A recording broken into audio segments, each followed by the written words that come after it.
And Noah Chen has definitely made his intentions known. They weren't nice. I don't think I've ever heard Noah Chen make a nice intention, to be fair.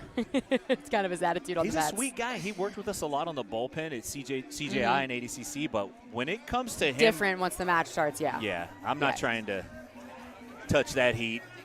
Yeah, Noah Chen gets sat down with a little bit of a snatch single there. Matt Cox finishes on top, and we see some strikes from both top and bottom already. Yes. Cox was very calm yesterday, very cerebral, very level-headed. Said he's very experienced. Yeah, I mean, again, we see these body shots from the bottom of Noah Chen. Very interesting combat jiu-jitsu to be striking from the bottom. Noah Chen has a great guard, though. He has great distance control. He has good close guard, good butterfly. So he's definitely right at home here. See the overwrap on the left-hand side? That can be dual-purposed, right? It can obviously stop those strikes from coming, but you can also use that to attack mirror locks, to start to set up different things like back takes, arm bars. Looks like Cox is trying to match his head position with Chen, just keeping his grill right in front of him the best that he could. For a second, Chen is, he's trying to climb those legs up. We could see if he can get his left leg over the head. It's a stretch from here. Obviously, it doesn't have the right angle, but that's when we see those arm bars on the side of the overhook. But overall, these overhooks do neutralize the position for combat jiu-jitsu quite a bit, right? Because the second you release them, you're getting striked in the face. But it's very hard to make progress because you don't want too much space. We always talk about in combat jiu-jitsu, you want to be very, very close or very, very far, right? If you're on bottom, you either want a very tight close guard, you want to be wrapping up those arms, and the body and the head, going to body lock, just like in the get-down rule. We get set in that position, for example, if you're a butterfly, or you want quite a bit of distance, feet on the hips, just like MMA, right? Nothing different. In that middle zone, you're in trouble. Yeah, all the way in, all the way out. The middle zone is where your face gets put on pause. Yeah, because the opportunity for someone to wind up their power and drop that on you, right? They get enough momentum, power from that position. It's very, very dangerous. So we see Noah now using his feet on the hip to create a bit of a different angle, and he's walking his legs up the shoulders. Starting to climb. He's getting that top knot position. He continues to bring his right leg back to the hip to change that angle, but now we got some big shots. Yeah, now he broke that distance barrier. Matt Cox is able to get in a better position to strike, but right back into the close guard now. Cox is right back on the head, right underneath Chen's chin. No pun intended. He's got to be careful that he doesn't overcommit on the strike, though, and get caught a little too deep in Noah Chen's guard. So far, he's playing it well. Chen looked like he might be working on a shoulder crunch or trying to set up a straight arm attack. Maybe convert that into a shoulder crunch. And the big thing, too, with this is with the shots, and you have to maintain control. So like you guys were saying earlier, it really does make it a lot harder to advance position and to set up an attack, because the minute somebody has a free hand, you're getting clocked in the face. Big left hand from Cox, and Cox is starting to get some shots off, but I'm not sure they're all touching Chen. Cox is taking some deep breaths here. Still able to fire off shots when he has the ability to do it. And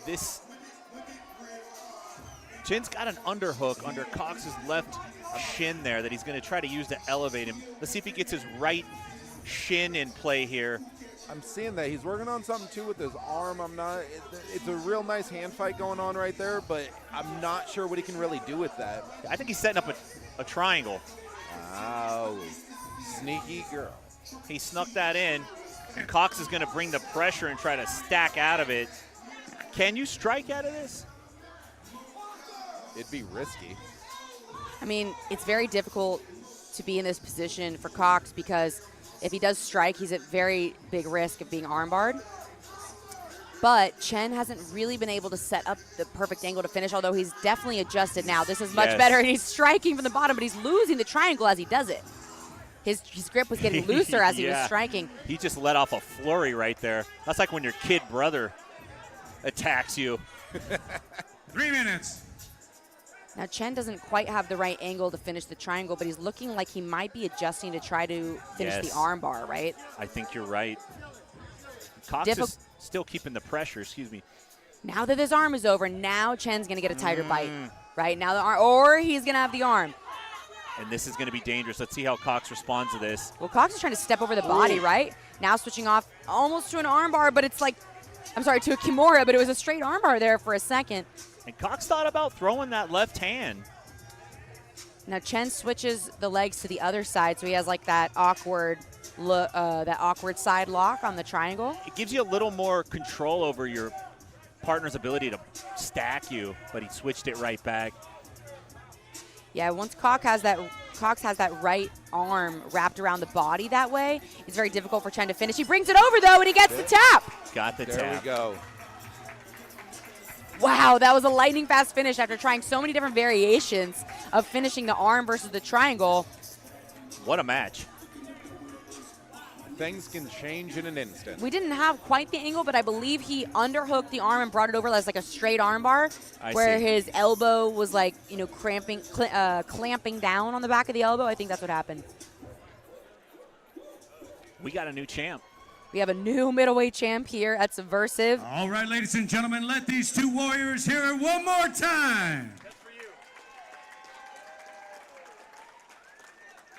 He is your winner by tap out victory due to an armbar, and he is now the new Subversiv middleweight champion, Noah Chen.